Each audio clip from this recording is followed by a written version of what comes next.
Oke, saya akan mulai sesi hari ini. Perkenalkan Bapak Ibu, saya Luis, saya dari IPK Counseling Center. Saya hari ini yang akan menjadi host ya untuk acara ICC Talks, Healthy Marriage, Healthy Family, Persaingan Cinta. Wah, saya aja yang belum nikah penasaran nih ya. Gimana sih mungkin dalam dalam rumah tangga gitu ya, suami istri dengan menantu, mertua menantu gitu ya. Saya juga penasaran nih ya. Kita sudah ada pembicara kita hari ini ya, Ibu Aileen ya, yang akan nantinya sharing materi tentang ini. Apa kabar Bu Aileen? Kabar baik, Pak Luis. Selamat Kabar pagi baik ya. semuanya. Puji Puji Tuhan ya Tuhan. Bu Aileen. Oke. Nah, nanti kita akan membahas bersama nih ya Bu Aileen ya. Bu Aileen merupakan seorang pengajar dosen ya Bu ya. Dosen di STT Saat ya, khususnya untuk di konseling ya Bu Aileen ya. Jadi dosen Betul. konseling di Saat gitu ya. Udah berapa lama Bu di Saat ya Bu? Sejak 2003, berarti 20 tahun ya. Wah, sudah 20 tahun ya. Saya baru mungkin sekitar usia 10 tahun ya. Ibu sudah mengajar. Berarti sudah sangat banyak lah ya Ibu ya. Maksudnya mungkin pengalamannya menangani case-case tentang rumah tangga, suami istri, begitu Bu sudah ada juga ya mungkin pengalamannya Ya, bisa betul. di-share-kan di hari ini. Oke, nah Betul. mungkin sebelum kita mulai sesi hari ini, ada baiknya kita akan memulai dalam doa ya, supaya sesi hari ini kita bisa diberkati dan juga kita bisa mendapatkan sesuatu ya. Nah, mungkin saya minta kesediaannya Pak Budiman ya, boleh memimpin dalam doa. Baik, mari Pak Luis, Bu Aileen, semua Bapak Ibu kita dalam doa. Bapak yang dalam surga, kami ucap syukur untuk hari ini kami boleh berkumpul, untuk kami akan mendengarkan untuk dalam webinar ini. Kami membuka hati kami Tuhan, dan kami berkati juga Tuhan, Bu Aileen, Pak Luis yang akan membantu melayani hari ini Tuhan.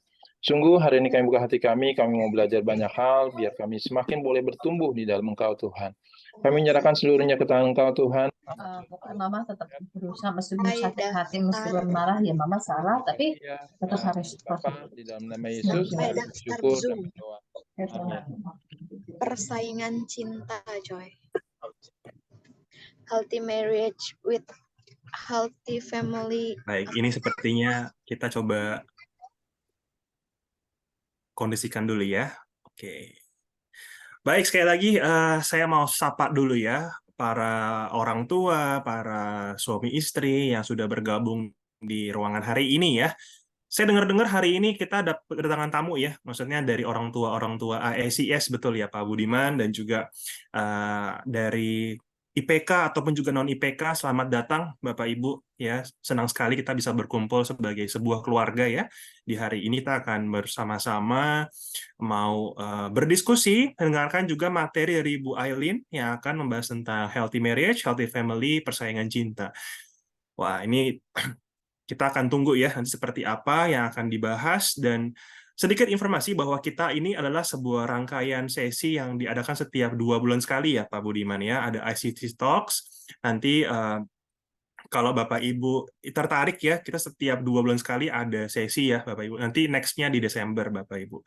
Nah, sedikit lagi memperkenalkan mungkin Bu Aileen ya. Beliau adalah dosen di Saat, dan hari ini saya sebagai host, dan juga nanti kita akan sama-sama saya sih mengharapkan gini ya Bapak Ibu, kalau seandainya lagi nggak ada kegiatan, nggak lagi nyetir gitu ya, boleh open kamera juga ya Bapak Ibu ya, open kamera supaya kita bisa lebih seperti ngobrol ketemu onsite gitu ya, meskipun online tapi seperti kayak lagi bareng-bareng di satu ruangan gitu ya, jadi sehingga mungkin bisa lebih ada interaksi dan juga mungkin lebih hidup gitu ya.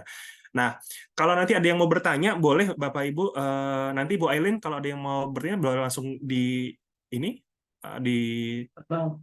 sesinya atau nanti di akhir Bu? Di sesinya, mungkin di perbagian ada pertanyaan. Boleh ya Bu ya, nanti perbagian Ya, kalau ada yang boleh. mau bertanya silakan boleh raise hand, atau kalau mau ada yang di chat juga boleh di kolom chat ya Bapak Ibu.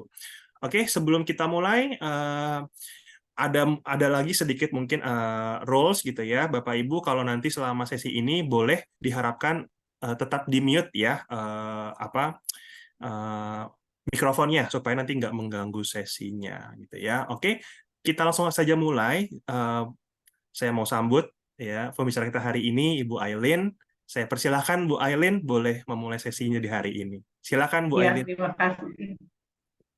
Terima kasih Pak Luis, terima kasih untuk IPK yang memberikan kesempatan melayani pada pagi ini. Ini topik yang menarik buat saya, dekat di hati saya karena di dalam konseling saya seringkali menemukan pasangan suami istri mempunyai masalah, tapi ketika ditelusuri masalahnya berakar dalam hubungan menantu dan mertua. Nah, pagi ini adalah tema kita, menantu dan mertua, relasi menantu dan mertua, dan kiranya bisa menjadi berkat bagi kita semua. Sebelum saya mulai menyampaikan materi, kita adakan polling dulu ya. Saya ingin menyamakan kondisi dengan materi yang ada. Silakan Pak Luis, tolong. Baik Ibu, saya langsung. Nanti Bapak Ibu bisa, kita akan adakan polling ini, Bapak Ibu bisa membuka handphone ataupun gadget yang lain. Nanti untuk linknya Bapak Ibu bisa melihat di chat ya Bapak Ibu. Iya, Sebentar, silakan lihat di chat Bapak Ibu, ada link yang dikirim. Oke, ini Bapak Ibu ya, silakan diklik linknya, ada www.menti.com gitu ya, dan ada kode di belakangnya. Silakan diklik Bapak Ibu linknya. Lalu silakan Bapak Ibu bisa mengisi polling yang ada di dalam websitenya.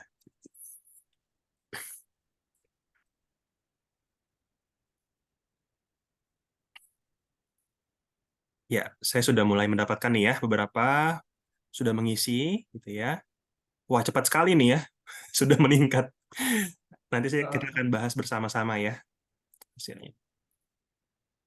Oke.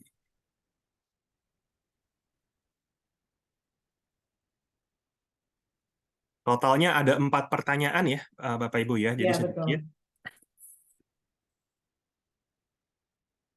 Oke, sebentar lagi untuk pollingnya ditutup ya.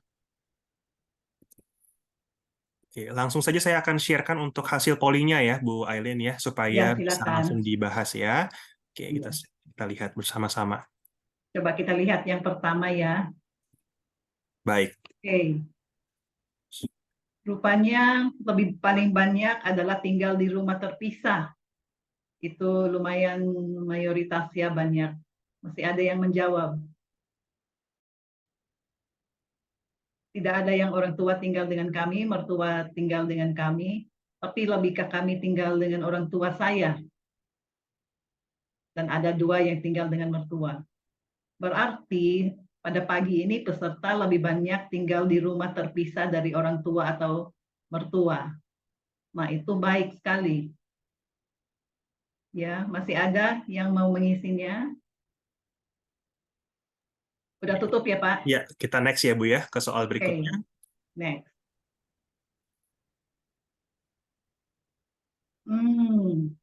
Menarik juga nih. Karena kondisi relasi kami, yaitu mertua menantu, mayoritas menjawab baik.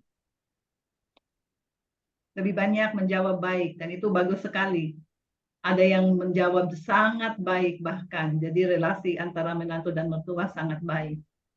Ada juga yang menjawab netral. Tidak baik, ya tidak buruk. Nah, itu menarik untuk ditelusuri ya, apa artinya tidak baik dan tidak buruk. Ada yang menjawab kurang baik dan ada yang menjawab juga sangat kurang baik.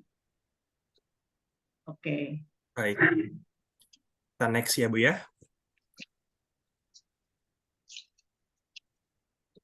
Oh, bertambah lagi tuh Bu, 1 yang di baik Bu. Iya, betul 15. sekali. Iya. Bagus. Baik. Ini yang berikutnya Bu Aileen. Apakah Anda merasa dihormati oleh mertua Anda? Dan jawabannya juga bagus sekali. Ya Pak Luis ya. Iya Yang Bu. dihormati itu yang paling banyak mayoritasnya ya. Ada yang menjawab sangat dihormati, 1. Tapi ada juga yang tidak pasti. Ini lumayan banyak juga ya. Tidak pasti itu dihormati, kadang tidak dihormati, kadang mungkin, atau relasi itu tidak pasti dalam hal menghormati, saling menghormati. Oke, ada yang menjawab tidak dihormati dan tidak dihormati sama sekali. Nah, itu menarik juga tuh. Oke, berikutnya. Iya, ini yang terakhir. Nah, sepertinya hasil kita itu konsisten ya Pak Luis ya. Iya, Yang Bu. baik ini yang seringkali menjadi mayoritas dan itu menggambarkan keadaan yang sangat baik, saya kira. Jadi komunikasi Anda dengan mertua itu baik juga yang menjadi mayoritas. Bahkan ada yang menjawab sangat baik, ada 2 orang. Tapi ada juga yang menjawab netral ya, tidak baik, tidak buruk, dan itu banyak juga. Jadi apakah relasinya tidak dekat, tidak jauh juga yang mempengaruhi komunikasi mereka. Namun ada juga yang menjawab kurang baik dan sangat kurang baik. Kayaknya yang sangat kurang baik ini konsisten juga ya. Dari tadi ada seorang yang menjawab sangat kurang baik dan kurang baik. Oke. Baik. Cukup, Ibu Elin? Ya. Boleh ditutup atau masih mau Oke, dibahas? boleh ditutup Pak. Oke. Ya, Terima silakan, kasih. Bu Elin. Jadi mayoritas dari peserta kita ini mempunyai relasi yang lumayan lah dengan mertua dan menantu. Mungkin sesekali ada konflik, ya karena dalam relasi kita dengan orang lain selalu atau sering diwarnai dengan konflik begitu ya, tidak selalu mulus. Pagi ini saya akan memberikan materi tentang relasi menantu dan mertua, yaitu berbagai kondisi ya, berbagai kondisi yang mempengaruhi relasi kita dengan mertua dan menantu kita. Dan di bagian akhir saya akan memberikan beberapa prinsip dan nasihat. Oke, saya share screen.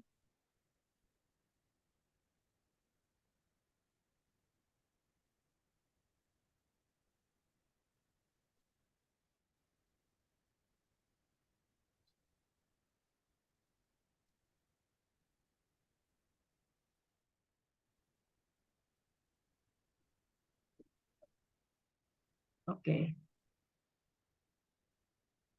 Nah, Bapak Ibu, masalah mertua dan menantu ini seringkali muncul ke permukaan dari berbagai pembicaraan kita ya. Karena apa? Seringkali tidak cocok. Tapi puji Tuhan, keadaan mayoritas peserta kita sepertinya keadaannya cocok. Ya. Nah, relasi yang bermasalah ini bisa saja dengan ibu mertua dan menantu perempuan, menantu laki-laki dengan ibu mertua atau bapak mertua, dan lain sebagainya. Jadi, memang seperti relasi yang lain seringkali muncul masalah-masalah dalam relasi, sehingga akhirnya kedua belah pihak ini saling mengacukan, mendinginkan, bahkan bertengkar, ada konflik. Dan yang terjepit biasanya adalah si anak yang ada di tengah-tengah, begitu, antara orang tuanya dan pasangannya.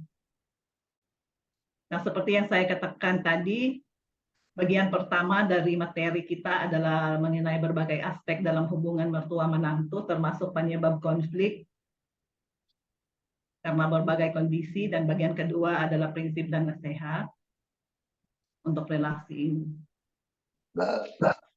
Jadi salah satu kondisi yang kita sering jumpai adalah anak dan menantu tinggal serumah dengan mertua. Tapi kebanyakan mayoritas peserta saat ini adalah tinggal terpisah, tinggal sendiri. Ya. Ketika kita berencana menikah, kita juga mempunyai cita-cita untuk berumah tangga sendiri, apalagi kita telah mendengar kalau menikah itu harus berpisah dengan orang tua, betul ya? Tapi dalam kenyataannya tidak semua kita yang setelah menikah bisa mendapat kesempatan untuk tinggal sendiri. Salah satu kenyataan yang harus kita terima adalah bahwa tidak selalu kita bisa mempunyai tempat tinggal sendiri. Ya. Jadi ada kalanya kita harus tinggal dengan mertua atau mertua tinggal dengan kita. Sudah tentu kita bersyukur mereka bersedia untuk membuka pintu dan menampung kita. Namun pada kesempatan ini kita mau menyoroti hal ini karena tidak bisa tidak tinggal dengan mertua mempunyai konsekuensinya, supaya mudah-mudahan materi yang saya sampaikan ini bisa menjadi berkat buat orang yang memiliki relasi yang bermasalah atau tinggal dengan mertua, atau mereka yang tidak tinggal dengan mertua pun bisa memperoleh berkat ya. Karena tinggal terpisah pun mempunyai konsekuensi atau dampak dalam relasi mertua dan menantu. Tentu yang kita mau capai adalah kerukunan sehingga relasi ini dapat harmonis. Ya, ada setidak-tidaknya 3 hal yang kita harus perhatikan jika kita itu berelasi dengan mertua atau misalnya tinggal serumah dengan mertua. Faktor pertama adalah faktor penyebab. Mengapa kita tinggal serumah dengan mertua? Berikut akan saya paparkan beberapa di antaranya ya bagi Bapak Ibu yang tinggal serumah dengan mertua. Dan mungkin kita punya saudara-saudara yang tinggal serumah dengan orang tua atau mertua mereka. Yang pertama itu adalah kondisi ekonomi Bapak Ibu. Jadi tidak semua kita mempunyai kondisi ekonomi yang baik yang memungkinkan untuk kita hidup berpisah begitu ya. Saya kira ini adalah penyebab paling umum mengapa suami istri itu tinggal dengan orang tua mereka atau mertua mereka. Mungkin mereka tidak mampu tinggal sendiri atau mungkin masih berusaha menabung untuk membeli tempat tinggal sendiri. Ya. Penyebab lainnya adalah kesehatan orang tua dan mertua kita. Yaitu mereka mungkin sudah berusia lanjut dan kadang sakit-sakitan atau memerlukan penjagaan yang lebih intensif, atau mereka sendirian di rumah, akhirnya kita memutuskan tinggal dengan mereka. Nah, kita yang tinggal berpisah dengan mereka akan lebih sering-sering ke rumah untuk mengunjungi mertua, untuk mengunjungi orang tua kita, untuk merawat mereka dan sebagainya.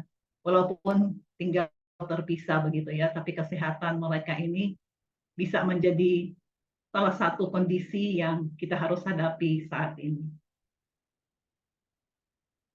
Faktor yang ketiga dalam hal penyebab adalah kedekatan emosional, Bapak Ibu. Misalnya, pasangan kita dekat secara emosional dengan orang tuanya dan meminta kita tinggal dengan mereka. Nah, atau walaupun tidak tinggal bersama, tapi kedekatan emosional ini berdampak dalam hal sering-sering sering-sering menelpon, sering-sering hadir, sering-sering dikunjungi dan sebagainya. Jadi kedekatan emosional ini berdampak juga bisa menjadi penyebab konflik antara menantu dan mertua. Walaupun kedekatan emosional ini sebenarnya bagus di satu sisi ya, tapi di sisi lain ketika tidak melibatkan pasangan atau menantu bisa menjadi masalah. Yang keempat yang sering terjadi adalah yang bersifat kebutuhan khusus, yaitu kita misalnya membutuhkan mertua kita, bantuan mereka untuk menjaga anak sewaktu kita pergi bekerja daripada orang lain seperti pembantu atau babysitter yang menjaga anak kita, maka kita bisa meminta mertua, gitu ya. Atau kita tinggal dengan mereka, mereka tinggal dengan kita. Kadang kehadiran mertua di dalam rumah tangga kita juga bisa menjadikan relasi kita lebih stabil secara emosional. Misalnya, ketika kita bertengkar, ada mertua yang menolong menenangkan karena pasangan kita mendengar apa yang orang tuanya katakan.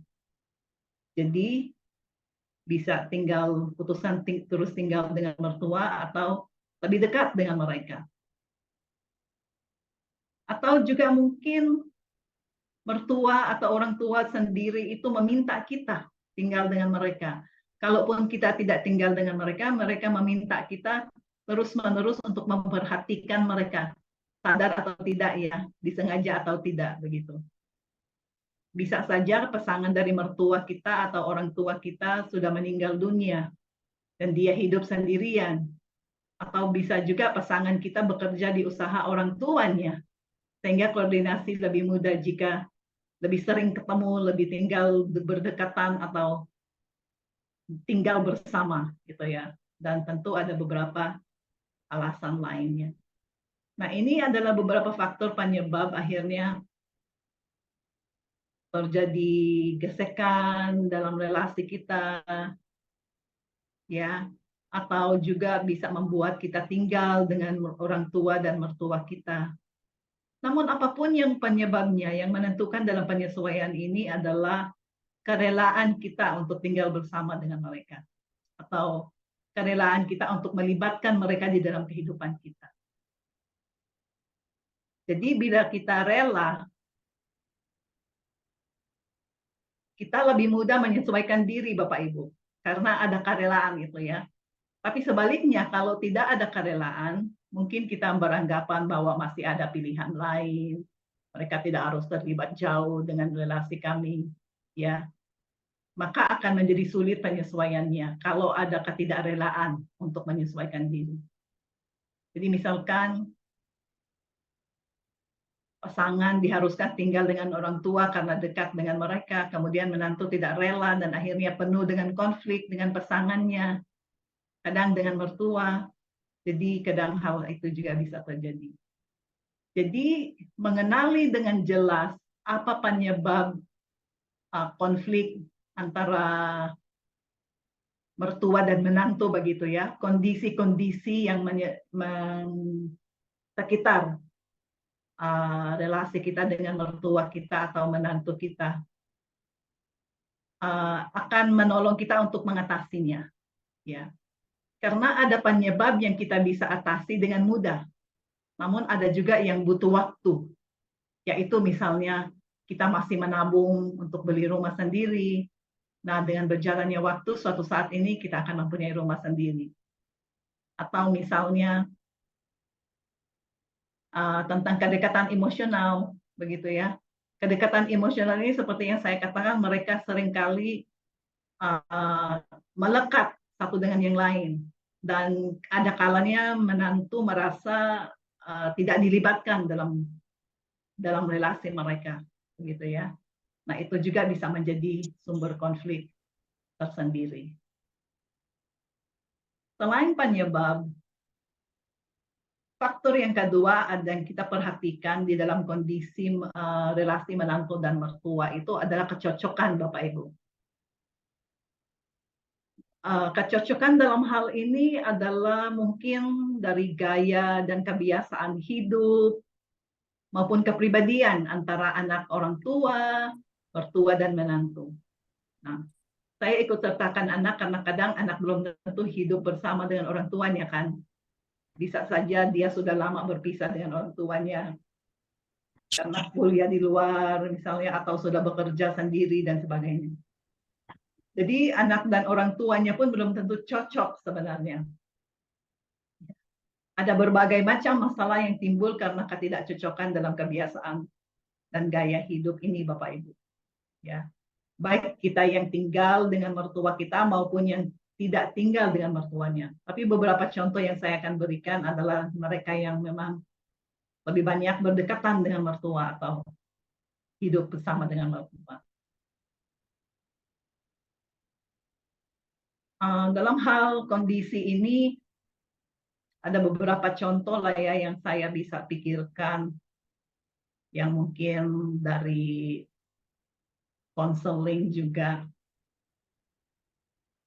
Misalnya ya, mertua terbiasa itu hampir tidak pernah makan di luar, sedangkan pasangan itu terbiasa makan di luar secara berkala.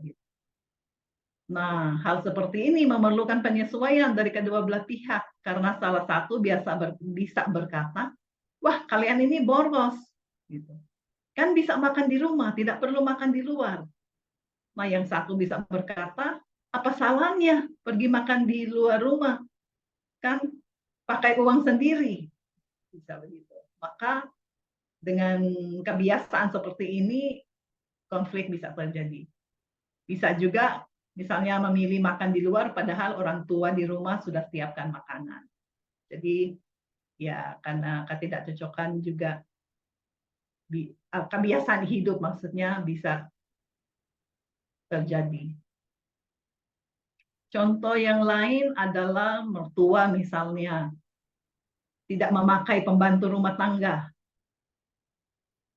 Nah, mungkin kita yang lebih muda berkata, kenapa saya harus membuang waktu mengurus rumah, sedangkan ada orang yang lebih bisa melakukannya. Kenapa saya tidak bayar saja? Saya kan sibuk bekerja, istri juga sibuk bekerja. sama-sama seperti itu ya. Sehingga waktu yang kita punya bisa melakukan untuk hal-hal yang lain. Nah, mertua bisa berkata, wah sayang, ya. Atau kebalikannya, orang tua yang mengajarkan, pakailah pembantu rumah tangga dan waktumu digunakan yang lain, kita bekerja, tidak mau, sayang uang. Nah, jadi pandangan yang seperti ini berapa kali saya temui bisa menimbulkan konflik yang berkepanjangan di dalam rumah tangga. Padahal kalau kita telusuri, alasannya nggak terlalu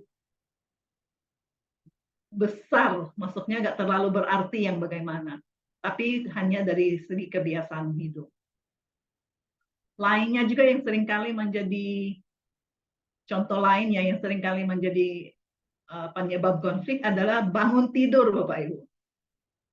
Ya, orang tua atau mertua pagi-pagi sudah bangun, misalnya. Padahal pasangan yang baru ini bangunnya siang, ya. Dan ini kali menantu yang dimarahi atau paling tidak diberitahu kok bangunnya siang, begitu. Anak-anak gimana? Nah, karena anak-anak sudah bangun dan orang tua masih tidur, namanya mertua yang akan menjaga rumah atau anak-anak. Ya, seperti yang saya tadi katakan, itu beberapa contoh real yang saya temui di dalam pengalaman konseling ya. Jadi kebiasaan hidup itu bisa menjadi masalah besar sebenarnya. Padahal kebiasaan hidup itu adalah kebiasaan yang kita lakukan di rumah tangga kita masing-masing. Tapi sekarang kita sudah bergabung dan hidup berdekatan, kelihatannya berbeda sekali dan tidak cocok sama sekali, gitu ya. Nah, kecocokan yang kita perlu perhatikan juga adalah dalam hal kepribadian Bapak Ibu. Ya, misalnya ada orang yang terbiasa memperhatikan hal-hal kecil, orangnya detail banget, tapi ada orang yang tidak. Nah, ada orang juga yang mudah marah atau mudah naikkan suaranya, tapi ada yang panjang sabar. Ada yang perfeksionis, tapi ada yang sembrono. Ada yang mudah memaafkan, ada yang lama memaafkan. Ada yang suka banyak teman, suka ngobrol, cerewet, dan ada yang mau sendirian dan diam saja. Nah, ini semua adalah faktor kepribadian yang dapat juga mempengaruhi keharmonisan kita dengan mertua kita. Yang namanya kepribadian memang sulit diubah karena sudah menjadi bagian dari diri kita masing-masing. Misalnya saja ya, kita suka sendirian dan ingin waktu tenang begitu ya. Sedangkan mertua kita suka bicara dan ramai. Ini menantunya bisa salah paham, mertuanya juga bisa salah paham. Yang satunya berpikir dia tidak dihormati, keinginannya untuk tenang dan diam. Yang satunya berpikir dia diacuhkan. Padahal tidak, itu hanya karena perbedaan kepribadian. Jadi ada banyak hal yang perlu diperhatikan dalam hal gaya hidup, kebiasaan hidup, dan kepribadian.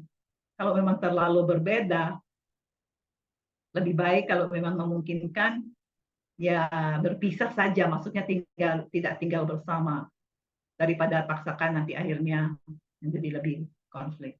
Jadi kita bisa lihat hal-hal yang seperti ini bisa menimbulkan konflik dalam hidup kita, dalam relasi kita. Nah, kuncinya Bapak Ibu adalah kerelaan kita untuk menerima perbedaan. Kita harus benar-benar menyadari perbedaan-perbedaan ini dan berusaha keras untuk menerima satu dengan yang lain. Kerelaan akan sangat penting karena kita akan cenderung menerima perbedaan itu. Begitu. Kalau kita rela untuk menerima bahwa dia memang orang yang berbeda dari saya, mempunyai kebiasaan hidup yang berbeda, kemudian mempunyai kepribadian yang berbeda, itu akan lebih sangat mudah dalam hal penyesuaian. Kita tidak perlu bersikeras siapa yang benar atau yang salah, siapa yang baik atau buruk. Jadi kita harus berusaha untuk menerima satu dengan yang lain, mencocokkan, ya. Ketidakcocokan ini kita cocokkan. Oke, nah yang terakhir dalam bagian ini adalah dampak, ya. Kita tahu bahwa tinggal serumah dengan mertua dan orang tua kita atau relasi kita dengan mertua dan orang tua kita mempunyai berbagai macam dampak dalam pernikahan kita. Saya sudah berikan beberapa contoh real tadi di mana konflik bisa timbul, apalagi jika anak dan menantu itu ya tinggal dengan orang tua mereka ya. Pertanyaannya adalah bagaimana kalau mertua kita yang tinggal dengan kita? Tadi kan anak yang tinggal dengan mertua atau orang tuanya. Bagaimana kalau orang tua itu atau mertua tinggal dengan kita? Apakah faktor-faktor ini sama? Saya rasa sama, Bapak Ibu, ya. Masih berlaku. Hampir sama. Sudah tentu memang ada bedanya kalau orang tua yang tinggal dengan kita karena di mata masyarakat hal ini dianggap yang lumrah. Betul ya? Kalau orang tua tinggal dengan anaknya, masyarakat luas lebih melihatnya sebagai lumrah. Kalau kita yang tinggal dengan mertua, maka sedikit kurang lumrah. Orang bisa bertanya-tanya, loh kenapa? Ya, biasanya dampak yang pertama adalah si orang tua atau mertua kita meskipun berkata tidak apa-apa tinggal di sini. Tapi tetap itu ada sesuatu yang mengganjal di hati juga mungkin ya, karena akhirnya dia harus menjelaskan kepada orang lain mengapa anaknya tinggal dengan mereka. Ya. Nah, kalau tidak ada alasan lain, alasan yang paling jelas adalah memang ekonomi. Ya. Atau menantunya tidak bisa punya rumah. Jadi mertua pasti juga ingin anaknya dilihat baik, dilihat mampu, mapan, maka harus tinggal bersama dengan orang tua. Sedikit banyak ada rasa malu juga karena kita tahu mertua atau orang tua kita senang membanggakan anaknya ya. Misalnya anak saya jadi ini, jadi itu, udah mampu ini, udah mampu itu. Kalau misalkan membanggakannya. Namun mereka tidak akan membanggakan dengan berkata anak saya dan menantu saya numpang di rumah kami. Jadi kalau orang tua tinggal dengan kita lebih lumrah daripada kita tinggal dengan orang tua di kalangan masyarakat loh ya pada umumnya seperti itu. Nah, dampak yang lain dari relasi dan relasi menantu dan mertua atau mertua dan menantu, orang tua dan anak dan sebagainya bisa pada pengaturan rumah tangga Bapak Ibu. Ya. Jadi pengaturan rumah tangga itu menyangkut berbagai hal, misalnya keputusan-keputusan yang diambil, pengaturan keuangan keluarga, pengaturan jadwal, membesarkan anak dan sebagainya. Itu semua dipengaruhi oleh relasi kita dengan mertua kita atau orang tua kita. Nah, mengapa penting kita mengetahui soal penyebab dan kecocokan dan dampak ini? Nah, mengenali penyebab menolong kita untuk menyesuaikan hati dan sikap kita terhadap keadaan dan tentu terhadap mertua kita juga, ya. Mengenali kecocokan atau ketidakcocokan di antara kita dan mertua akan menolong kita untuk lebih berfokus pada pribadi kita dan bukan pada masalah. Karena yang kita bisa ubah hanyalah pribadi kita, betul ya? Kita tidak bisa mengubah mertua atau orang lain. Yang kita bisa lakukan adalah menyesuaikan diri. Nah, mengenali dampak pada pernikahan dan keluarga kita sendiri juga akan menolong kita untuk mengambil tindakan ya untuk memperbaikinya. Ya, misalnya kita terus memupuk relasi suami istri supaya kita itu lebih solid menghadapi orang tua dan mertua kita. Kita bersatu. Ya. Kita kompak menghadapi orang tua dan mertua kita. Atau sebagai anak yang ada di tengah bisa belajar lebih bijak untuk berbicara kepada orang tua maupun kepada pasangan kita. Ya. Oke, ini bagian pertama dulu. Silakan Pak Louis kalau ada yang mau bertanya. Bu Elin, ini di kolom chat sudah ada yang bertanya, Bu. Mungkin masih berhubungan dengan tinggal bersama dengan mertua ya nih, Bu ya. Jadi Pak Steven bertanya, Bu, apakah boleh, Bu, tolong jelaskan seberapa jauh sih healthy boundaries dengan mertua jika sudah memiliki anak yang masih balita, Bu? Oke. Nah, ini boundary ketika kita tinggal dengan orang tua kita atau mertua kita lumayan sulit, Pak. Karena kita adalah budaya yang kolektif ya. Jadi budaya yang kolektif itu boundary-nya buram, nggak jelas dibandingkan dengan budaya yang individualis, begitu ya. Nah, budaya Asia, khususnya budaya Indonesia itu kolektif sekali, jadi seperti benang kusut, begitu ya. Namun ada beberapa hal yang kita bisa lakukan, misalnya berbicara baik dengan orang tua kita atau mertua kita, membagi, maksudnya berkomunikasi baik begitu ya. Bisa juga membagi, kalau boleh dikatakan membagi tugas dan sebagainya, meminta pendapat mereka, melibatkan mereka dan sebagainya. Jadi kita sendiri yang lebih berinisiatif supaya kita juga sendiri bisa menetapkan boundary begitu ya. Jadi saya yakin orang tua kita atau mertua kita juga ketika mereka melihat ada boundary yang dipasang begitu ya, mereka juga menghormati. Walaupun memang ada juga di dalam konseling sia yang mertua yang tidak bisa melihat boundary-boundary yang ada. Tapi kebanyakan sih yang saya lihat ketika pasangan suami istri itu sudah menetapkan boundary, nah orang tua dan mertua mereka mengikutinya. Jadi saya pikir kuncinya adalah komunikasi, Pak Louis. Ya, komunikasi yang terbuka, komunikasi yang melibatkan orang tua dan mertua kita, juga pasangan kita, bukan satu arah, tapi lebih ke banyak berbagai arah begitu ya. Itu kunci penting di dalam menetapkan boundary yang ada. Iya.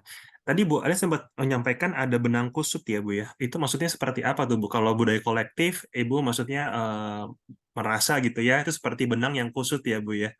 Itu maksudnya Iya. dalam hal apa Bu? Komunikasinya kah? Atau kebutuhannya? Dalam berbagai hal sebenarnya. Dalam hal boundary juga begitu ya. Karena orang tua di dalam keluarga kita sendiri saja ya.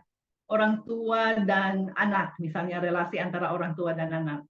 Di dalam budaya yang individualis, pada usia tertentu anak sudah mandiri dan orang tua sedikit ikut campur lagi, gitu ya. Tapi di dalam budaya kolektif seperti kita ini, anak sepertinya anak selamanya, begitu ya. Orang tua terus ikut campur dalam kehidupan anak, walaupun anak sudah berkeluarga sendiri, begitu. Jadi itu yang membuat relasi itu bisa menjadi kusut karena kita tidak tahu boundary yang sehat sebenarnya. Tidak otomatis bagi kita untuk menetapkan boundary, Pak Louis, begitu. Jadi komunikasinya juga sama begitu ya. Orang tua yang mempunyai anak yang sudah menikah memperlakukan anaknya seperti masih single, masih kecil dan sebagainya.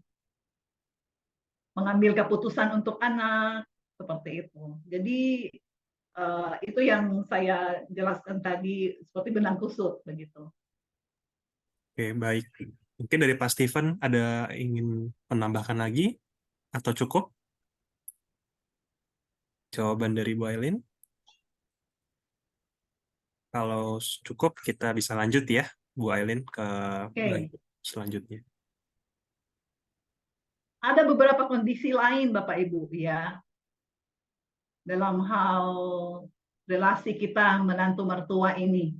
Dan saya akan jelaskan beberapa kondisi ini. Yang pertama, seperti yang saya sudah jelaskan di bagian awal tadi, adalah pasangan nikah itu tinggal di rumah mertua. Namun, mertua memperlakukan menantu sebagai orang yang tidak mempunyai hak atas pasangan maupun anaknya. Jadi benar-benar si menantu ini merasa diperlakukan sebagai orang asing di rumahnya sendiri. Di rumah itu, baik mereka tinggal begitu ya. Nah, ini kan yang tinggal di rumah mertua begitu. Dia tidak pernah merasakan ini adalah rumahnya. Seringkali yang terjadi adalah si menantu merasa tertekan. Dia mungkin berbicara dengan suaminya, tapi suaminya tidak bisa berbuat apa-apa, misalnya. Atau kebalikannya, kalau si pasangan ini tinggal di rumah orang tua perempuan, seringkali si menantu laki-laki merasa, aduh kok saya ini seperti tamu di sini, tidak bisa benar-benar merasakan ini rumah saya. Setiap kali pulang ke rumah seperti pulang ke rumah orang lain. Nah, jadi akhirnya relasi antara mereka itu bisa bermasalah, ya. Jika karena alasan finansial mereka tinggal dengan mertua, nah pria menantu bisa merasa minder. Misalnya dia akan berkata dalam hatinya, ini tanggung jawab saya ini suami, saya ini kepala keluarga, tapi saya belum bisa mencukupi kebutuhan atau belum menafkahi keluarga saya dan mempunyai rumah sendiri. Tapi memang itulah kenyataan yang dia harus terima begitu. Atau bisa saja si suami bisa menafkahi dan tinggal di rumah sendiri, namun rumahnya benar-benar berbeda, jauh dari rumah mertua, misalnya. Mungkin daerahnya juga tidak sebaik dengan rumah yang ditempati sekarang. Jadi ada kemungkinan si istri atau si anak ini akan berkata, udah nggak usah pindah ke rumah itu, kita tinggal saja di sini. Orang tua saya kan udah berbaik hati membuka pintu gitulah. Jangan menolak permintaan orang tua, nggak enak misalnya seperti itu ya. Jadi di pihak si anak kadang-kadang juga muncul anggapan bahwa pasangannya kurang berterima kasih. Sudah diberikan rumah, masih mengeluh misalnya, tidak senang. Ya, oke, permisi.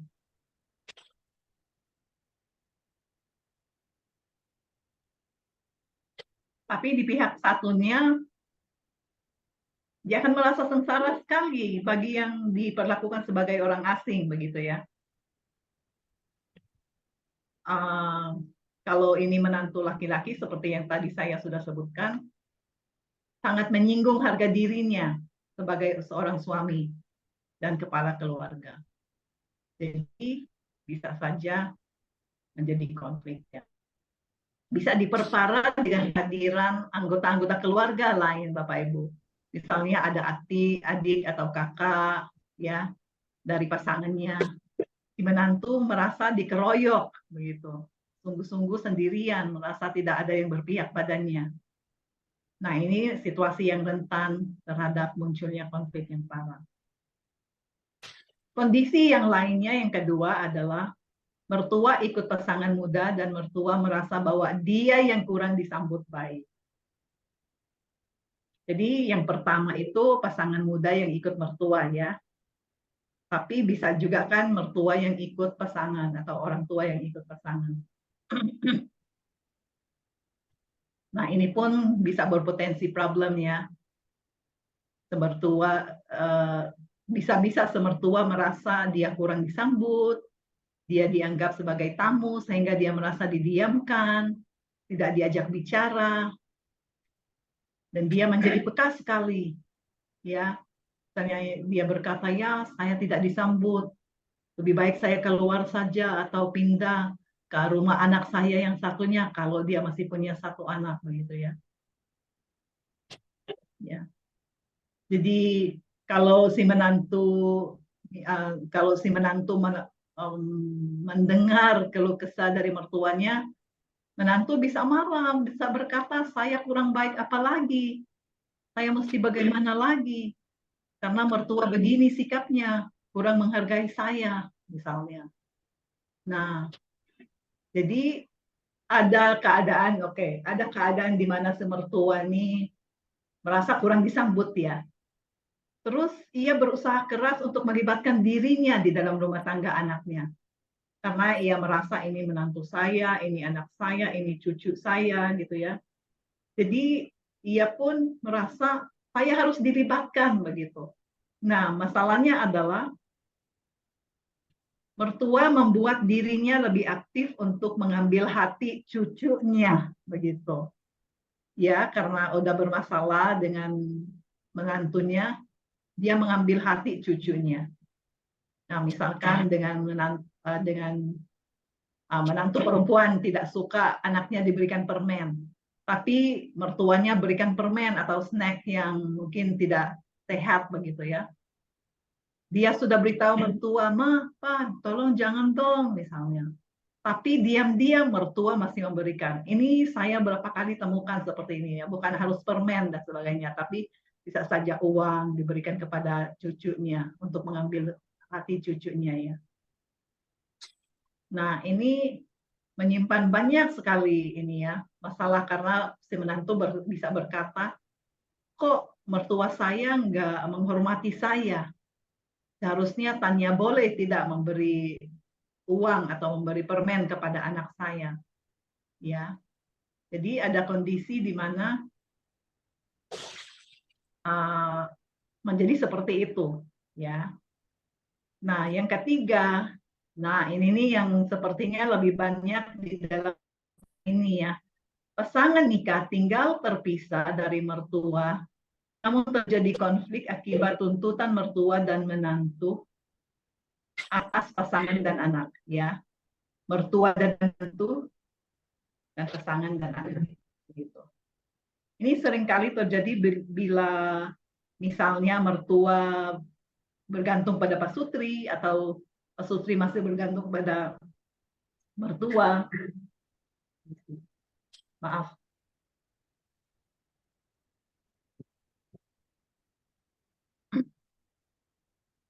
Kita tinggal pisah, tapi mertua bisa sering datang ke rumah untuk melihat-lihat keadaan kita. Ya, mereka bisa mengkritik penataan rumah kita. Ada kalanya misalnya rumah itu kita tempati, tapi orang tua yang memberikannya kepada kita, atau mungkin 50% dari mereka untuk biaya rumah itu. Ya, mereka merasa punya andil dalam kepemilikan rumah anaknya. Ya. Nah, mereka bisa apa ya, masuk keluar rumah itu dengan sendirinya tanpa harus minta izin dan sebagainya. Boleh nggak saya berkunjung pada hari ini jam segini? Seharusnya kan seperti itu walaupun orang tua dan mertua kita. Tapi ada mertua dan orang tua yang seenaknya datang saja, begitu ya. Nah, di dalam budaya kolektif seperti itu. Ya. Bisa juga mereka ikut campur dalam mendisiplin anak, ya.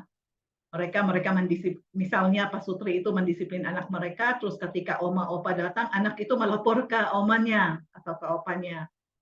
Nah, mertua tidak suka dengan cara kita memperlakukan cucunya dengan keras, katanya.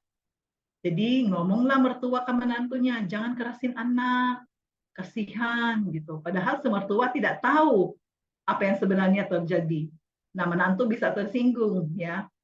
Pengasuhan anak bisa jadi rebutan begitu. Nah, yang sering terjadi juga dalam relasi yang di mana pasangan ini tinggal bukan tinggal dengan mertua dan orang tua ya, maksudnya tinggal terpisah adalah perebutan kekuasaan Bapak Ibu. Bisa sering terjadi begitu. Misalnya mertua tetap mau merawat putra atau putri mereka gitu. Tapi pasangan merasa, loh ini kan udah suami saya, udah istri saya, gitu. Ini tugas saya, ini wilayah saya, gitu ya. Mertua datang ke rumah kita dan lihat lauk yang dimasak, misalnya, anak saya tidak suka dengan makanan itu, harusnya ini dan itu, gitu ya. Atau komentar-komentar yang seperti, kok sofanya seperti ini sih, begitu ya. Kok kordennya warna seperti ini, ya. Padahal itu rumah tangga orang lain, ya, dan mereka nggak akan katakan itu kalau itu rumah tangga ya bukan anak gitu ya, orang lain. Tapi dengan anak dan menantu mereka bisa berkomentar seperti itu. Ya. Yang tidak kalah banyak terjadi Bapak Ibu adalah mertua terus menelpon anaknya tentang berbagai hal. Kemudian si anak terus pulang ke rumah orang tua untuk melakukan hal ini, hal itu. Bahkan untuk mengambil keputusan buat orang tuanya pun dia bisa lakukan begitu ya. Nah, yang sering kali menjadi keberatan kalau nggak dilibatkan adalah menantu begitu. Nah, karena banyak anak yang masih terikat emosional dengan orang tuanya dan tidak bisa mengatasinya, jadi tidak bisa memutuskan ikatan emosional itu dengan sehat begitu ya. Misalnya pasangan itu ada masalah, ada konflik, nah si suami ceritain kepada orang tuanya. Kalau konflik dia pulang ke rumah orang tuanya, misalnya seperti itu. Atau kebalikannya, semertua yang sering curhat kepada anaknya. Nah, keputusan apa-apa harus dilibatkan anaknya, seperti itu. Jika ini sering terjadi, konflik rumah tangga akan terus ada, Bapak Ibu, gitu ya. Nah, ini hanya beberapa contoh yang saya temui di dalam konseling yang seringkali membuat relasi menantu dan mertua itu tidak mulus, begitu ya. Nah, Bu Aileen, iya, Bu saya penasaran Bu, boleh ya Bu? iya, silakan. Kan tadi Ibu sempat menyampaikan ada contoh misalkan mertua yang senang untuk mengomentari gitu ya. Jadi kayaknya Iya, tuh apa-apa yang dilakukan oleh oleh menantu atau mungkin itu kayaknya salah terus gitu di pandangan iya, mertua gitu ya. Dan bahkan sampai kayak misalnya mertua tuh coba untuk apa ya, memandang rendah atau mungkin mungkin menjelekkan atau mungkin malah nunjukin kayak nggak suka lah ya dengan betul. menantu. Nah itu gimana ya Bu sebagai maksudnya sebagai menantu ataupun sebagai anak nih untuk menghadapi situasi yang kayak setiap hari ada aja tuh yang salah yang dikomentarin yang harus diperbaikin gitu ya. Itu gimana Iya. sih Bu cara menghadapinya? Ya, menurut saya yang lebih proaktif adalah anaknya, bukan menantunya. Karena kalau menantunya akan ngomong bicara langsung berkomentar kepada mertuanya bisa menjadi konflik gitu ya. Yang lebih mendekati orang tua atau mertua itu adalah yang anak sendiri, Pak Luis, gitu ya. Anak sendiri yang berbicara kepada orang tuanya, tolong kalau ke rumah, berkunjung ke rumah, jangan kritik seperti ini, tolong hargai juga, ini kan rumah kami, penataan kami, dan sebagainya. Tolong begini, tolong begitu, begitu ya. Jadi dia sendiri itu, anak sendiri itu yang kuncinya untuk berbicara kepada orang tuanya. Begitu. Oke. Nah, ini juga ada Bu di chat mungkin Bu Inka ya. Bu Inka bertanya nih Bu. Atau mungkin Bu Inka mau open mic mungkin lebih jelas maksudnya menerangkan kondisinya. Kalau tidak saya bantuin ya sambil mungkin kalau nanti mau sharing lebih enak gitu ya untuk sambil uh, nah gini. Jadi Bu Inka bertanya gini Bu. Jika ada pasangan gitu ya yang menolak dengan keras gitu ya untuk terlibat dalam pemeliharaan orang tua pasangannya Bu. Jadi pasangan menantu ini menolak dengan keras nih Bu untuk terlibat dalam pemeliharaan orang tua pasangannya. Nah, apa sih Bu yang harus dilakukan ya ketika ada pasangan yang menolak dengan keras untuk terlibat dalam memelihara orang tua pasangannya? Nah, orang tua itu memang dulu memperlakukan anaknya dengan sangat buruk, Bu. Namun Iya. sekarang sudah kondisi tidak berdaya dan ekonominya rendah gitu. Dan suaminya ini marah setiap kali ngobrolin tentang itu, Bu, membantu mertua ini gitu ya. Jadi kayaknya ini konfliknya gitu ya, Bu ya. Kayak dia menolak dengan keras nggak mau memelihara orang tua pasangannya gitu. Itu gimana ya, Bu? Betul. Jadi itu pun kerap terjadi ya Pak Luis ya. Misalnya mereka dulu diperlakukan dengan keras, dengan kasar, tidak baik, tidak disambut dan sebagainya. Sekarang dengan berjalannya waktu, mertua sudah sakit-sakitan dan yang merawat harusnya mereka begitu, tapi mereka tidak rela. Nah, saya menduga relasi orang tua dan anak pun nggak mulus, Pak Luis, begitu. Jadi sepertinya anaknya nggak berdaya juga begitu ya. Nah, saya yakin atau saya berpikir tetap kuncinya adalah si anak memang Pak, begitu. Dia bisa berbicara kepada pasangannya, ya, yang si menantu ini. Kita mempunyai tanggung jawab dan tanggung jawab terhadap orang tua kita yang telah membesarkan kita dan sebagainya. Jadi saya rasa tetap komunikasi adalah kunci yang bisa menolong, begitu ya. Nah, kalaupun mertua atau orang tua menyadari hal itu bagus juga ya. Kalau mereka menyadari soal perlakuan mereka kepada menantu mereka dan sebagainya dan mereka meminta maaf, itu bagus sekali. Tapi jarang sekali itu terjadi, Pak Louis, begitu. Jadi di budaya Asia juga seringkali orang tua menjadi otoritas yang tidak bisa dibantah begitu ya. Nah, jadi anak itu menyesuaikan jadinya akhirnya Pak Louis begitu. Jadi mereka nggak harus merawat dengan dekat-dekat begitu ya, tetapi misalnya mencari cara bagaimana merawat ini orang tua mereka dengan misalnya ada apa ya, perawat begitu ya, yang mereka bisa sediakan untuk merawat mertua. Jadi mereka tidak harus dekat-dekat yang bagaimana juga begitu. Kalau itu memungkinkan Pak Louis. Kalau tidak, anak ini juga bisa misalnya berbicara kepada anggota keluarga lainnya, misalnya kepada kakak-kakak, kepada adik-adiknya, supaya mereka bisa bergiliran untuk merawat orang tua mereka. Nah, susahnya memang kalau dia ini anak tunggal begitu ya, karena dia sendiri yang harus merawat orang tuanya.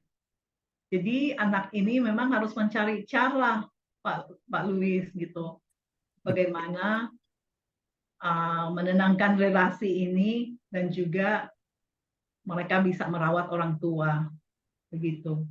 Tidak mudah, tapi di dalam konseling biasanya kami eksplorasi beberapa cara yang mereka bisa lakukan untuk orang tua mereka yang sudah sakit-sakitan dan sebagainya.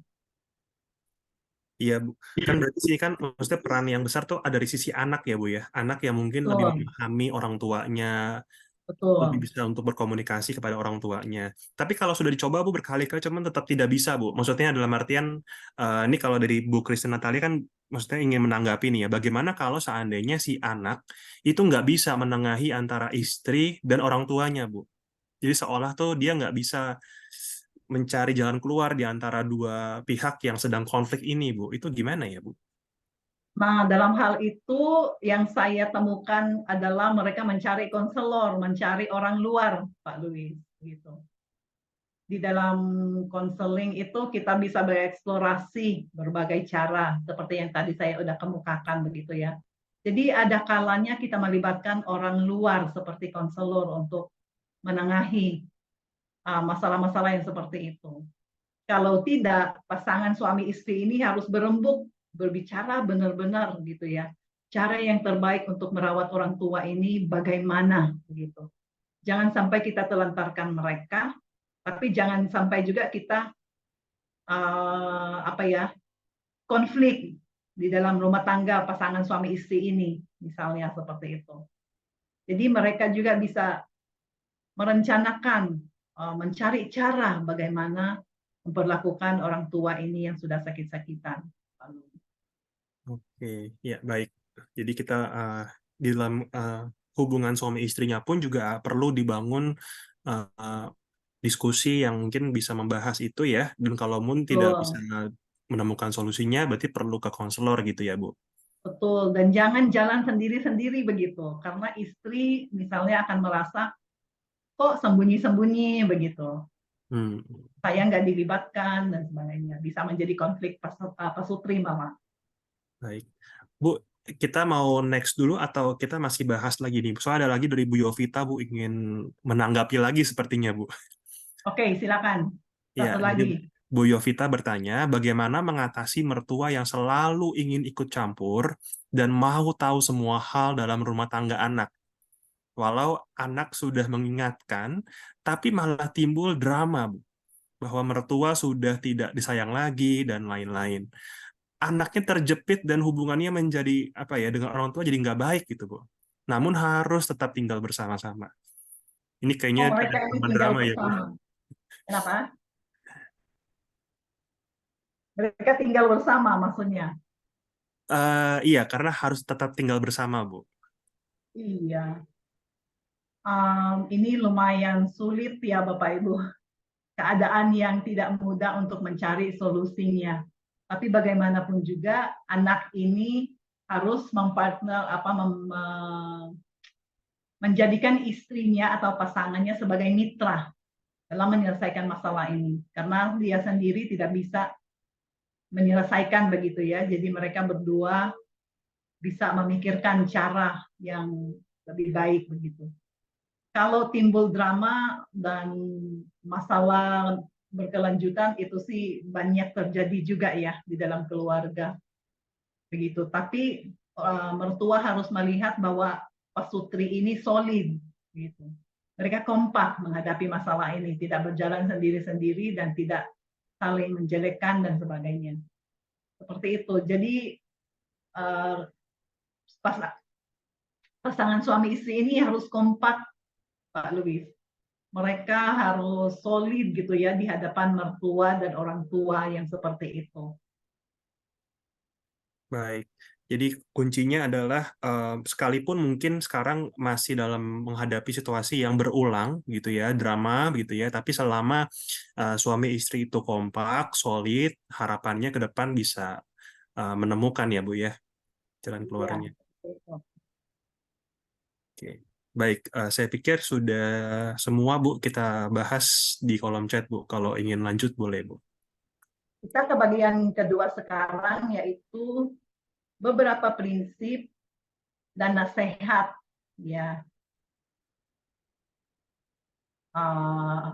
untuk relasi mertua dan menantu. Oops. Oke. Kita tadi sudah melihat berbagai lika-liku dalam hubungan menantu dan mertua begitu ya. Sekarang kita lihat beberapa prinsip dan nasihat. Yang pertama, kita harus mengutamakan hubungan nikah di atas hubungan anak orang tua atau mertua menantu. Nah, gitu ya.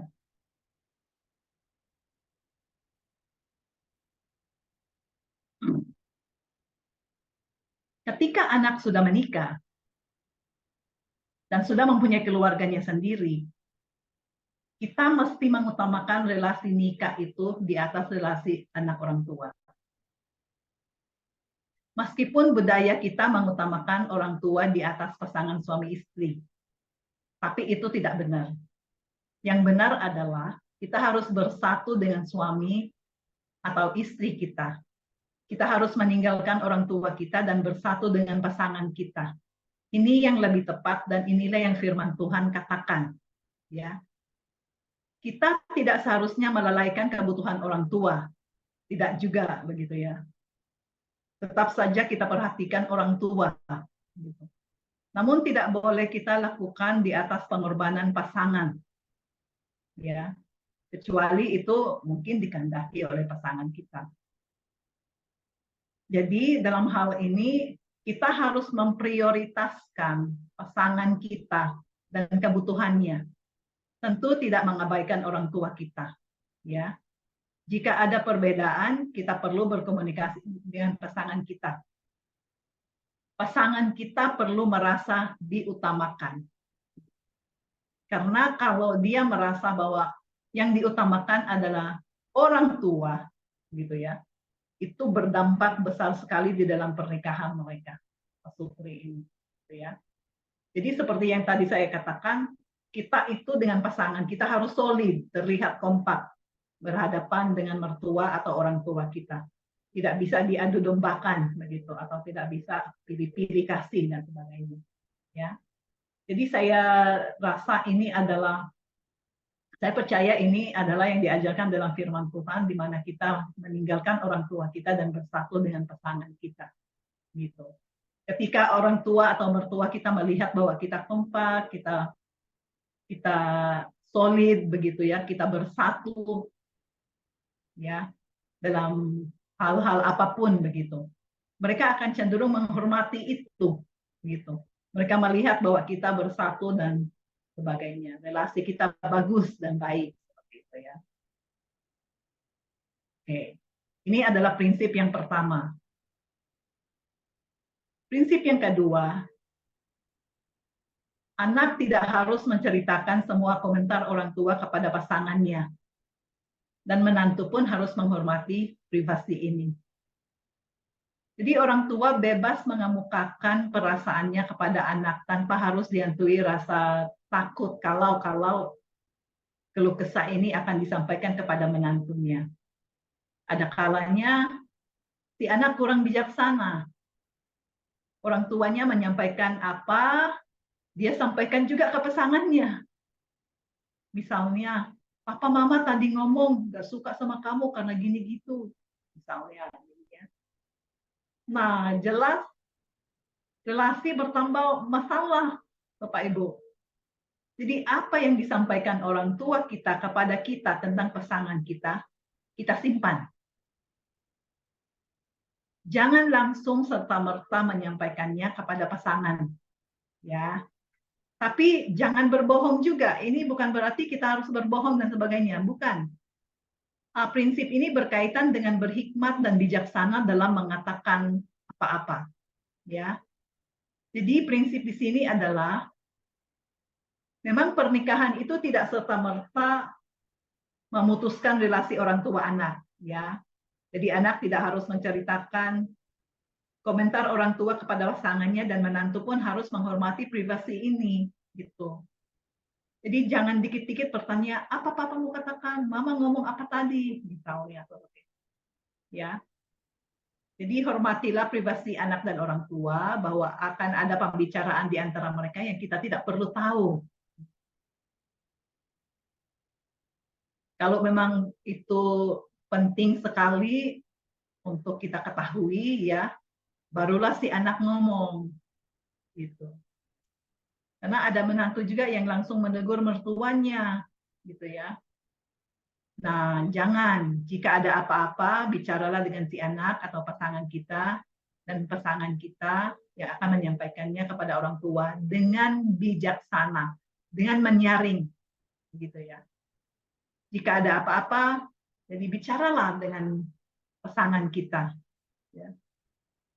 Prinsip yang saya tekankan di sini ialah kalau anak dan orang tua berkonflik, masih bisa diselesaikan kan ya, karena mereka orang tua dan anak. Tapi kalau menantu dan mertua berkonflik, nah lebih sulit diselesaikan. Jadi jangan langsung menegur satu dengan yang lain antara mertua dan menantu. Ini prinsip yang kedua, Bapak Ibu.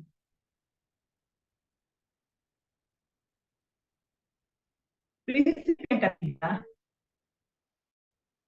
pada dasarnya, kebutuhan utama yang terkandung dalam setiap relasi adalah kebutuhan untuk dihargai.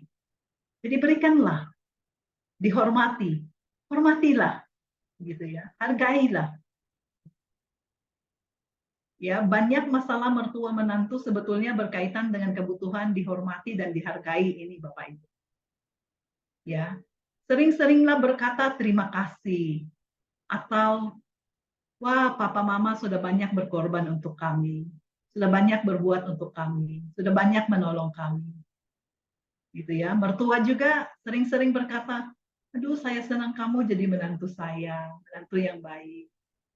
Jadi sering-seringlah sampaikan ucapan-ucapan yang manis dan sedap didengar, yang membangun orang bukan untuk meruntuhkan orang, yang menghormati dan menghargai orang.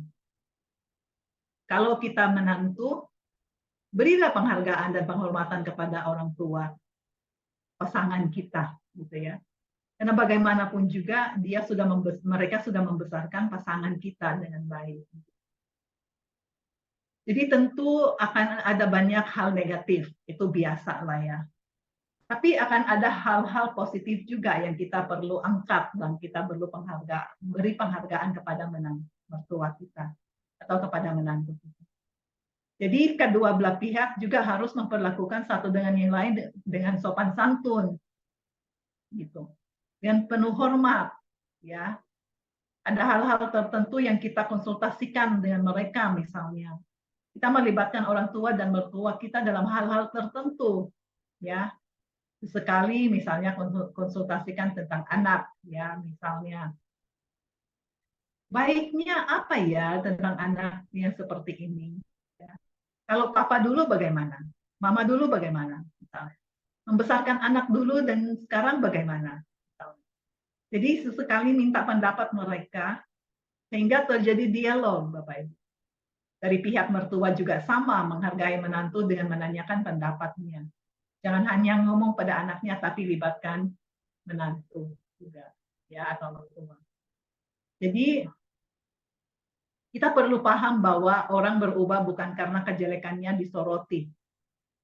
Betul ya? Tapi kebaikannya yang disoroti. Nah, dari kebaikan, nah baru akan ada perubahan.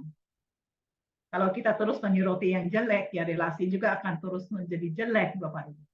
Tapi kalau kita menyoroti yang bagus, yang baik, nah relasi itu bisa menjadi lebih baik juga. Percayalah, gitu ya. Jadi hormatilah, berikanlah penghargaan. Prinsip yang keempat, kedua belah pihak memperlakukan satu dengan yang lain sebagai mitra. Dan ini seringkali jarang terjadi memang. Ya. Seharusnya mertua merelakan menantu sebagai mitra, bukan bawahannya. Ya. Mertua kadang lupa bahwa ini adalah menantu. Ini adalah orang yang dikasihi anak mereka. Gitu. Ya. Jadi mertua harus melibatkan menantu dalam semua hal yang menyangkut kehidupan pasutri itu. Jangan putuskan sendiri, ya, atau berkonsultasi dengan anak saja, ngomong sama anak saja. Tapi libatkanlah menantu. Begitu juga menantu, jangan ngomong aja kepada suami atau kepada istri kita, tapi libatkan juga mertua kita, ya. Seperti yang tadi saya katakan, berkonsultasilah dengan si mertua kita, karena mereka juga sudah makan banyak pahitnya kehidupan, begitu ya. Sudah lebih lama tinggal di dunia ini. Jadi mereka juga punya pengalaman-pengalaman yang bisa dibagikan kepada kita. Oke. Jadi saya kira jalan keluar si mertua ya untuk merelakan menantu menjadi mitranya dan menantu bisa menjadikan mitra mertuanya gitu ya, adalah misalnya memberikan hak penuh gitu untuk menjadi lebih bebas di dalam relasi, walaupun kadang sulit, pasti banyak gesekan sana sini ya. Jadi soal mitra ini soal apa ya? Kalau mitra itu kan nggak ada bawahan, nggak ada atasan. Nah, di dalam budaya kita seringkali orang tua dan anak selalu ada atasan, ada bawahan, gitu ya. Ada yang di atas, ada yang di bawah. Tapi pada zaman sekarang, anak-anak sekarang atau pemuda-pemuda sekarang memang lebih mencari kesetaraan ya, kemitraan, dan itu bisa lebih disambut baik kalau mereka dianggap mitra oleh mertua atau orang tua mereka. Prinsip kelima adalah jangan melakukan hal-hal kecil. Maafkan dan lupakanlah. Amsal 19 ayat 11 berkata, akal budi membuat seorang panjang sabar, dan orang itu dipuji karena memaafkan pelanggaran. Nah, firman Tuhan meminta kita untuk gampang-gampang memaafkan kesalahan. Kita perlu belajar untuk panjang sabar dan mudah memaafkan pelanggaran. Akan ada hal-hal yang tidak enak didengar, tidak enak dilihat, gitu ya, menyakiti hati kita, mertua terhadap menantu, menantu terhadap mertua, ya, karena tidak ada orang yang sempurna di sini, ya. Jadi jangan jadikan segala sesuatu masalah. Sesekali tutuplah mata, gitu ya. Biarkanlah, kita maafkan ya, kita lupakan, gitu. Itu yang diminta oleh Tuhan, memaafkan pelanggaran. Ya. Nah, bagian yang terakhir adalah Tuhan yang dibagikan di Roma 15 ayat 5 sampai 6. Ya. Semoga Allah yang adalah kerukunan dan penghiburan mengaruniakan kerukunan kepada kamu sesuai dengan kehendak Kristus Yesus. Sehingga dengan satu hati dan satu suara memuliakan Allah dan Bapa Tuhan kita, Yesus Kristus. Jadi kita lihat di sini firman Tuhan yang meminta kita untuk rukun ya sesuai dengan kehendak Kristus, dan ini adalah cara untuk memuliakan Tuhan. Ya, kalau kita hidup rukun. Sudah tentu kita bisa terapkan ini, situasi ini dalam relasi mertua dan menantu. Ya. Setidaknya ada 2 nasihat Rasul Paulus sampaikan di sini. Ya. dan berbagai cara kita menerapkannya di dalam relasi kita. Nasihat yang pertama, kita harus menerima dan menanggung kelemahan masing-masing. Ya, mertua menanggung dan menerima kelemahan anak dan menantu. Sebaliknya anak dan menantu juga menanggung dan menerima kelemahan mertua. Firman Tuhan menjelaskan bahwa dasar penerimaan adalah kenyataan bahwa Kristus telah menerima kita. Jadi oleh karena kita pun telah diterima Kristus, kendati kita penuh dengan kelemahan, maka kita pun harus menerima satu sama lain, termasuk kelemahan mertua atau menantu dan anak. Ya. Setelah menerima, nah kita harus menanggung kelemahan. Oke. Nasihat yang kedua adalah menjaga kerukunan, ya, yaitu jangan mencari kesenangan sendiri. Ini berarti kita mesti memikirkan kesenangan mertua dan mertua memikirkan kesenangan anak dan menantu dan berusaha melakukannya. Apa yang diharapkannya kita coba penuhi, apa yang membuatnya bahagia kita coba kerjakan. Sebaliknya apa yang membuatnya tidak suka ya jangan lakukan. Apa yang berpotensi menimbulkan konflik ya jangan lakukan. Inilah petunjuk firman Tuhan bagi kita semua untuk menjaga kerukunan antara relasi suami istri, orang tua dan anak, dan terkhusus mertua dan menantu. Ya, baik, sampai di sini saja. Silakan kalau ada pertanyaan. Baik, Bu Aileen, kita masih menunggu ya Bu kalau ada lagi yang mau bertanya. Mungkin kalau saya sih, saya tadi suka banget yang sama Ibu bilang gitu ya, bahwa setiap dari menantu ataupun mertua ataupun kita pribadi gitu ya, kita punya kebutuhan untuk dihormati ya Bu ya. Dan seringkali itu yang menjadi masalah ketika kita merasa orang lain tuh nggak menghormati kita gitu ya. Baik sebagai menantu, sebagai mertua gitu ya. Dan itu saya sangat kayak setuju gitu ya Bu ya dengan hal tersebut gitu ya, bahwa ada rasa nggak direspek, nggak dihormati, nggak dihargai gitu ya dalam perkataan ataupun tadi juga dalam hal ini ya Bu ya, bagaimana tidak ada yang lebih rendah ataupun lebih tinggi gitu ya, karena sebagai mitra ya Bu ya. Wah, ini keren banget sih Bu. Nah, Penghormatan ini Pak Luis ya, kalau kita yang merasa tidak dihormati, kita justru yang terlebih dahulu memberi hormat. Karena hanya diri kita yang kita bisa ubah, begitu. Kita tidak bisa menuntut orang lain menghormati kita. Kita yang harus terlebih dahulu memberi hormat, dan kemudian kita bisa menerima hormat juga. Begitu. iya, sekali lagi itu butuh kerelaan ya Bu ya.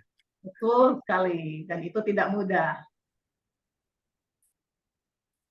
Baik. Mungkin ada dari Bapak Ibu yang ingin bertanya. Kita masih punya waktu ya. Oke, ini ada Bu di chat Ibu Linawati. Kalau ini berarti harus dari semua pihak. Kalau hanya dari istri yang kontribusi, tapi suami dan orang tua belum melakukan, maka konflik antara suami dan orang tua akan tetap berlangsung dan tidak berakhir. Jadi Bu Lina mungkin ingin bertanya ya, maksudnya berarti ini semuanya harus kontribusi dong ya, bukan cuma istrinya ataupun suaminya gitu ya, karena kalau tidak ya konfliknya akan terus berlangsung gitu dan tidak berakhir. Nah, idealnya seperti itu Pak Luis, Bu Lina. Idealnya seperti itu, semua pihak berkontribusi masing-masing begitu ya. Tapi di dunia ini jarang yang ada ideal sebenarnya. Seringkali keadaan kita kurang dari ideal. Yang pihak-pihak lain tidak berkontribusi dan kita seringkali merasa kita sendirian untuk berkontribusi. Ya jangan berhenti, tapi jangan berhenti juga berkomunikasi. Yang seperti yang tadi saya udah katakan, komunikasi kita adalah dengan pasangan kita ya. Itu harus jalur komunikasi dengan pasangan tidak harus jadi buntu begitu. Tidak boleh jadi buntu. Komunikasi antara pasangan seharusnya jadi terbuka begitu.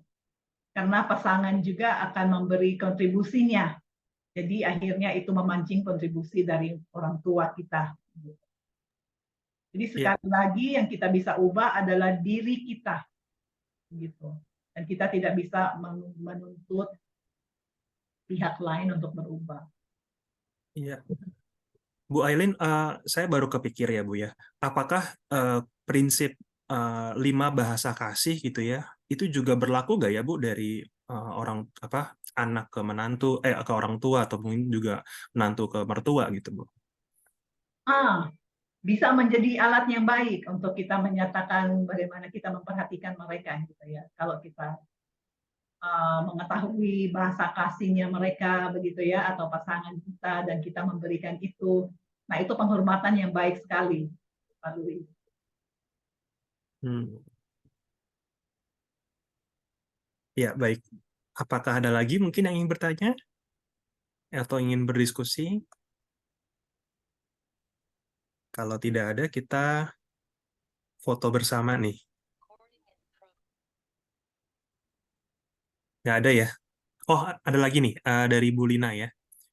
Karena pasangan bersikeras dengan cara dia sehingga selalu konflik dengan orang tua dan suasana rumah jadi nggak enak dan nggak enak suasana bagi anak karena apakah ada solusi lain ya? Mungkin Bu Lina berkenan nggak ya Bu untuk mungkin open mikrofon gitu ya supaya mungkin lebih bisa ngobrol dan cerita begitu Bu.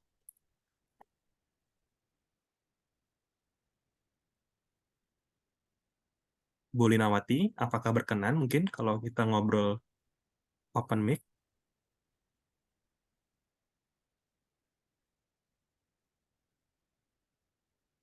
Oke, kalau tidak berkenan mungkin, oh sorry tidak bisa unmute ya. Baik saya akan unmute ya Bu Lina ya.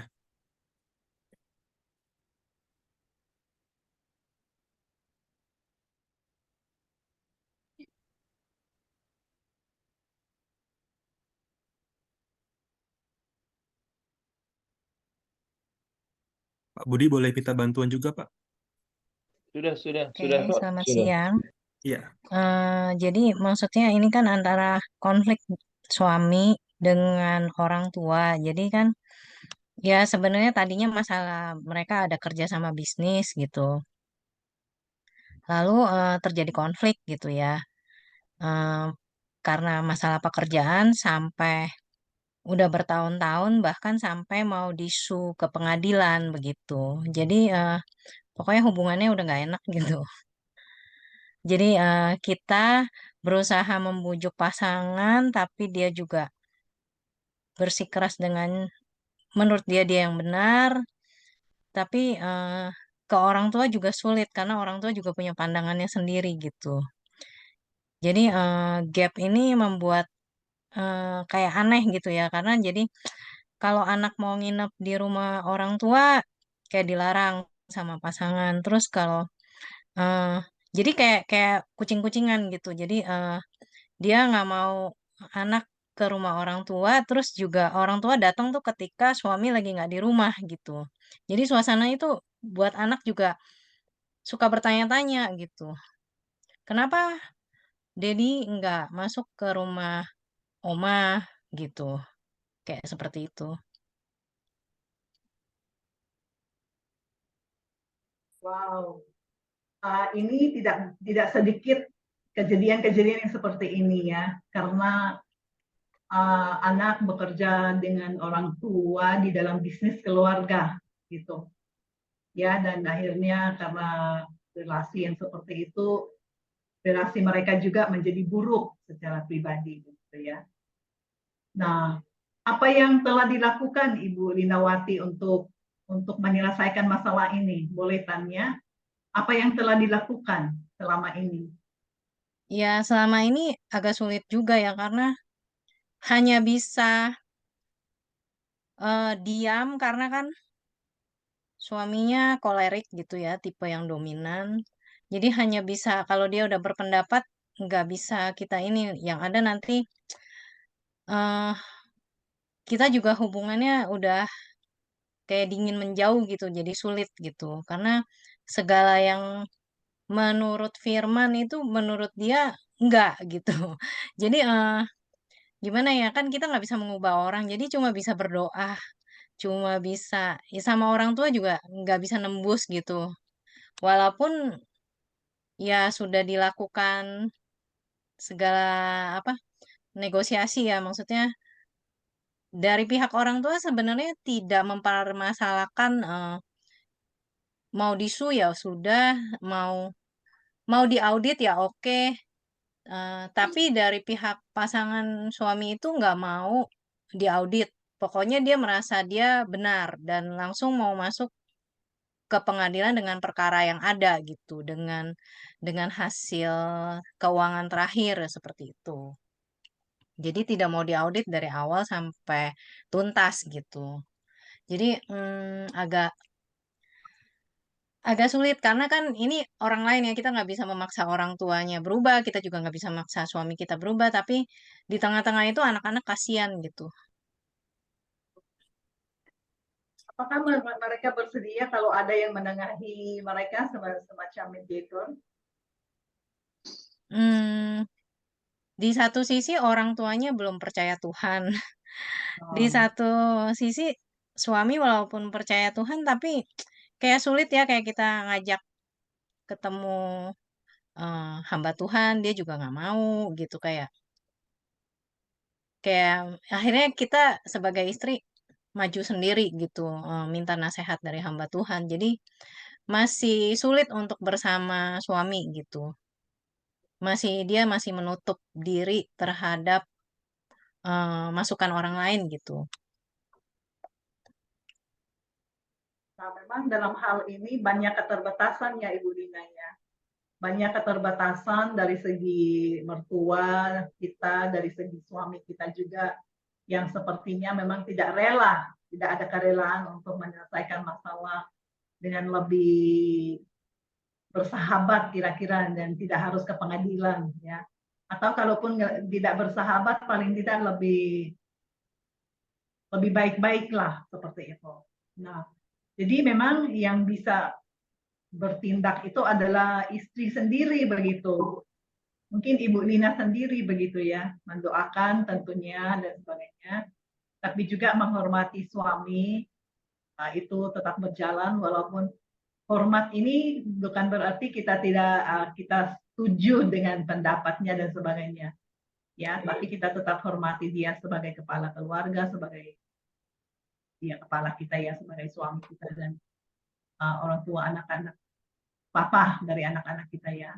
Seperti itu. Jadi Ibu Lina memang yang jadinya berjuang sendirian Ibu, ya. Tapi Ibu Lina juga yang perlu dukungan konselor Bu Lina. Mungkin dengan konselor bisa bereksplorasi kira-kira jalan-jalan atau cara-cara yang bisa dilakukan seperti apa, Bu Lina. Oke, terima kasih. Sama-sama. Iya, baik. Ini ada lagi nih Bu Aileen ya di chat dari Ibu Riana Puspadewi. Saya mau tanya, pengennya saya nanti menjadi mertua yang baik buat menantu saya. Tetapi sekarang anak saya baru pacaran aja, saya udah kadang ngiri cara anak saya memperlakukan pacar. Gimana ya cara mengatasinya? Terima kasih. Ini Bu Riana apakah mau juga untuk open mic mungkin? Biar bisa langsung ngobrol juga Bu di sini.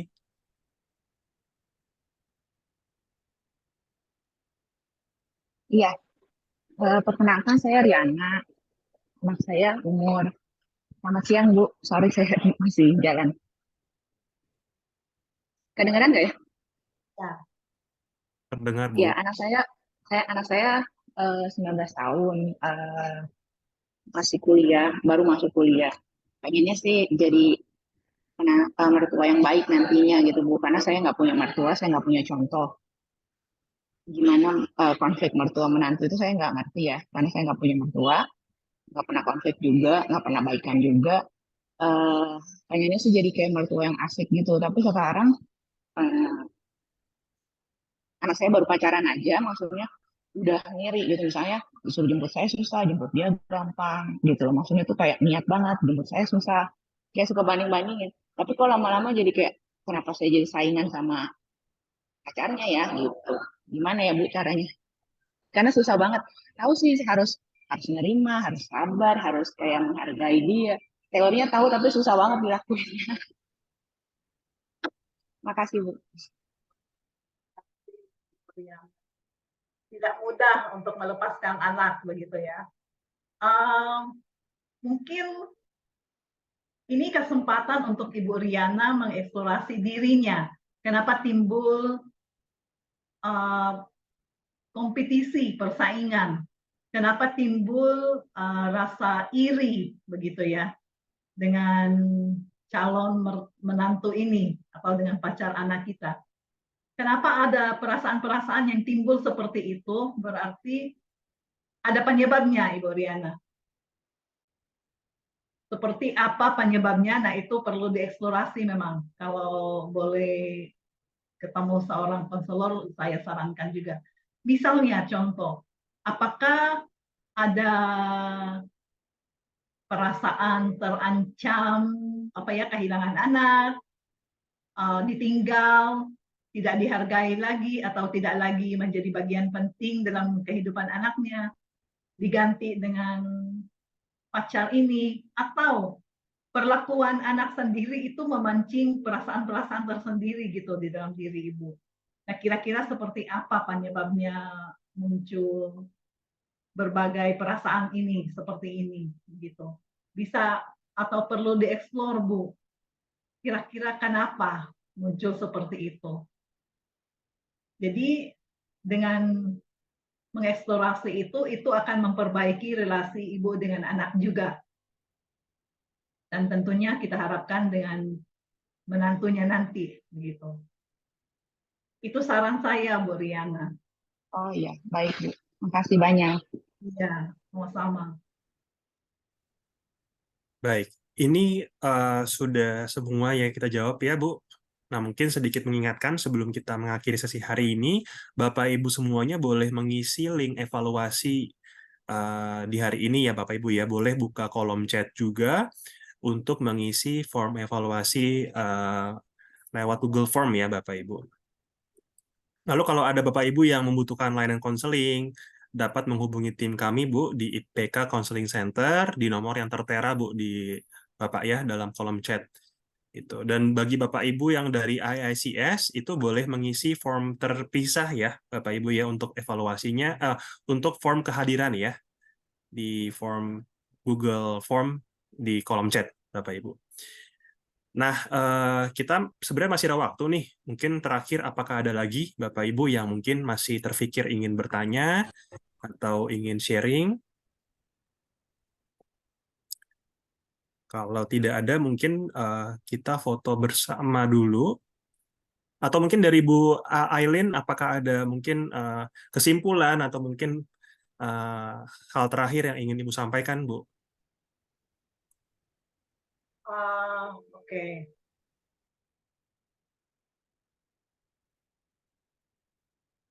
Sebagaimana kita telah lihat tadi ya dengan apa yang telah disampaikan Bapak Ibu, hubungan menantu dan mertua itu lumayan penting ya dalam kehidupan kita sehari-hari sebenarnya. Kita nggak pikirkan bahwa itu penting, tapi sangat penting. Pentingnya di mana?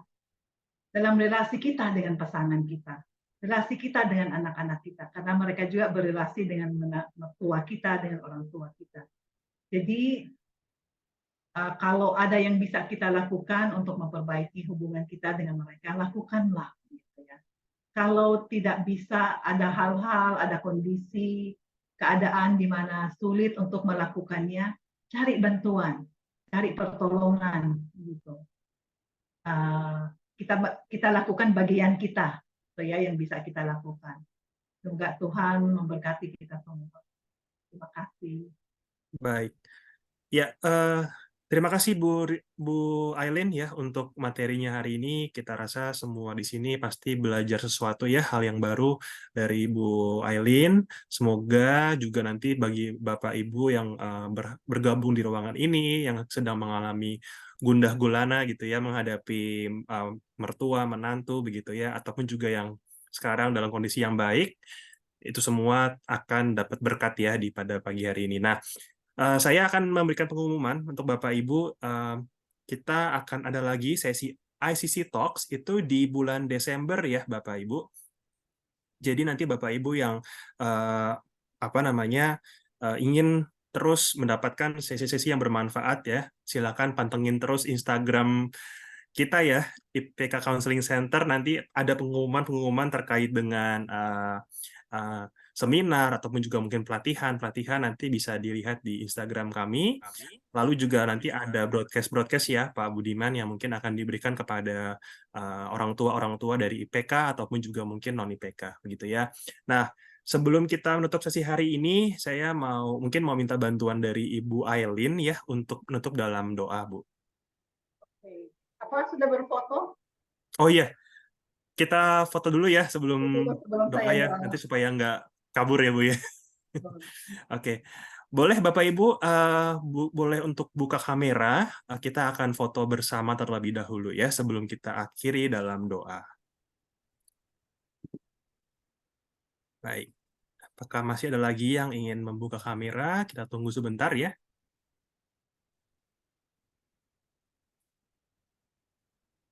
Oke. Baik, sepertinya sudah. Oke, ya kita akan foto. Pak Budiman boleh minta bantuannya untuk memfoto. Oke, baik. Untuk yang layar pertama, ya sebentar ya. 1, 2, 3.